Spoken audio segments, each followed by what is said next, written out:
muita comunhão. A comunhão com Deus é melhor do que qualquer bênção material que Ele venha nos oferecer. Pronto, falei agora. A comunhão com Deus é melhor do que carro novo. A comunhão com Deus é melhor do que uma casa rica. A comunhão com Deus é melhor do que saúde e ferro. A comunhão com Deus é melhor do que um emprego extraordinário. A comunhão com Deus é melhor do que ser reconhecido por todos. A comunhão com Deus é a vida de Deus em nós. E Deus basta. Deus basta. Quando nós estamos em comunhão com Deus, Ele basta em nossa vida. Não há choro, não há resmungo, não há ladainha, não há petições intermináveis. Me dá, eu quero.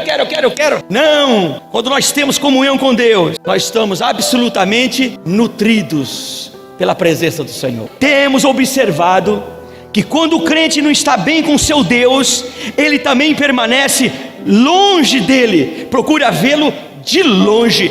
Isso é o que nós temos observado. Quando não estamos bem com Deus, nós procuramos nos ficar longe dele.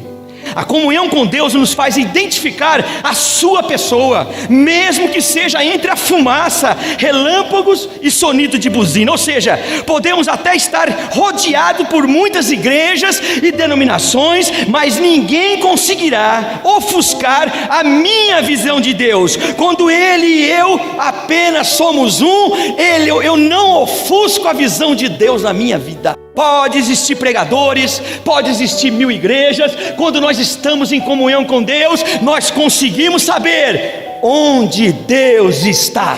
Não somos ludibriados pelo mal. A comunhão com Deus não permite que eu seja enganado por fumaças e trovões. Israel ficou longe do monte porque ele acreditava mais no que os olhos estavam vendo: o fogo, a fumaça, o tremor debaixo dos pés, a glória de Deus, a nuvem que descia. Ele ficou mais olhando isso do que a pessoa de Deus. O texto nos diz que Moisés não, ele entrou na escuridão. Sabe por quê? Porque Moisés sabia que Deus não era a fumaça, Deus não era o fogo, e Deus também não estava no terremoto. Ele estava lá na escuridão sozinho, e Moisés disse: eu vou lá buscar o meu Deus. Nada deve impedir o meu relacionamento pessoal, nem fogo, nem fumaça, nem terremoto e nem sonidos, nem homens, nem amigos. Nada deve interromper a minha comunhão com Deus. Mesmo quando há milagres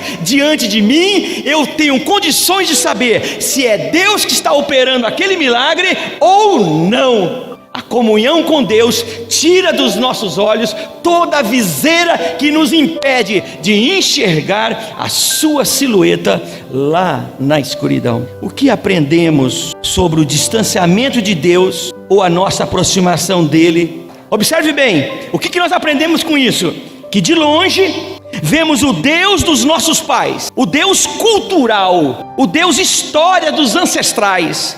De perto, porém, eu tenho a oportunidade de me relacionar dentro da minha própria realidade. Eu estou dizendo o seguinte: que você não será salvo pela crença dos seus antepassados. Você e eu precisamos ter uma experiência ímpar, privada e particular com o nosso Deus na pessoa do Senhor Jesus Cristo.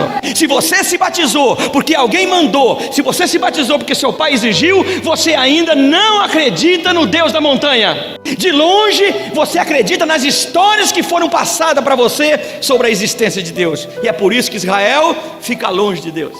Ele tem medo do seu Deus, ele não conhece o seu Deus, ele apenas ouviu falar do seu Deus. Moisés, porém, conhece o Deus real. Ele vai em direção à escuridão onde Deus estava. O que nós aprendemos sobre isso? De longe é o Deus de ouvir falar, sem conhecimento ou propósito, mas de perto é a oportunidade de experimentar a sua presença. Em outras palavras, estou dizendo o seguinte: quem vê Deus de longe não suporta ficar sentado na sua congregação. Quem vê Deus de longe está preocupado com o que vai comer depois do culto. Quem vê Deus de longe está com o celular ligado, esperando o filho dizer: olha, o filme vai passar daqui a 40 minutos, venha logo. Mas quem vê Deus de perto tem a sua própria experiência. Você não conhece seu Deus ainda. O seu Deus é mais do que tudo que você ouviu falar sobre Ele. O nosso Deus é uma fonte inesgotável de poder, de existência. O nosso Deus é inesgotável com a sua presença. A nossa fé deveria ser nutrida pela presença dEle todo dia pela manhã. Todo dia sentir, buscar a presença do Senhor. Porque senão nós estaremos como Israel, vendo Deus de longe, fugindo de sua presença. Precisamos estar como Moisés, nos aproximando dele. Que nos diz esse texto? De longe, a dependência de um homem, de um mediador. Assim era o povo de Israel com Moisés. De perto, um mergulho pessoal na essência divina. Um conhecimento ímpar, meu. Ele não é doutrinário e também não deve ser transmitido, mas eu preciso conversar com meu Pai Celestial, porque o meu Pai é vivo. O nosso Deus não é culto, o nosso Deus não é templo, o nosso Deus não é pastor, o nosso Deus tem a sua pessoalidade.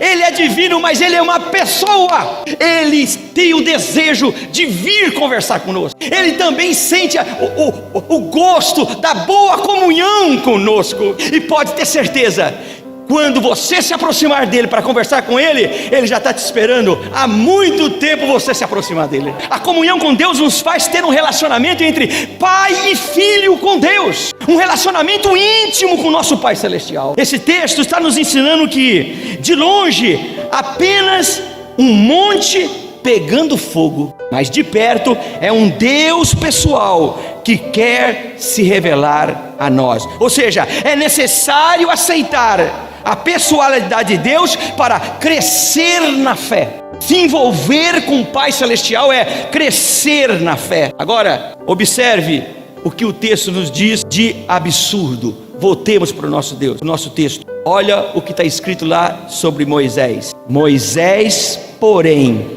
se chegou à escuridão onde Deus estava. O povo focou nos raios e fogo, por isso ficou de longe. Moisés se chegou à escuridão onde Deus estava. Moisés, porém, se chegou à escuridão onde Deus estava. Por que Moisés foi em direção à escuridão e não em direção à luz dos relâmpagos, dos raios do fogo que caía sobre o monte de Sinai? Não, ele vai em direção à escuridão. Quero fazer uma outra pergunta. Como Moisés sabia onde Deus estava se tudo estava escuro?